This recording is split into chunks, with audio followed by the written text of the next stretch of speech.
STF तरफ उपकूल अंचल कईच सुरक्षा कार्यक्रम अखिल भारतीय विद्यार्थी परिषद पुरी जिलार अस्तरंग नगर डालुकणी ग्रामर समुद्र पाख तांडे एसएफडी तरफ अस्तरंग अंचल कईच सुरक्षा पाई making way for the turtles अभियान आरंभ होईछि।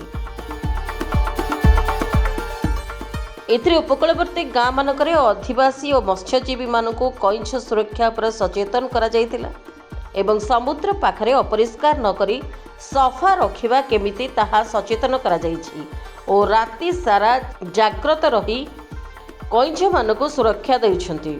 एही कार्यक्रम रे पूर्व प्रांत एसटीएफ सह संयोजक सौम्यरंजन साहू उपस्थित थिले एवं विभाग एसडीएफ सत्यप्रकाश विश्वाल, पुरी जिला संयोजक लक्ष्मीप्रिया पात्र, सलोनी पात्र, बाबुल दास, प्रस्ताव बेहरा, अनिमेष पंडा, जीती, मनोज प्रधान उपस्थित थिले।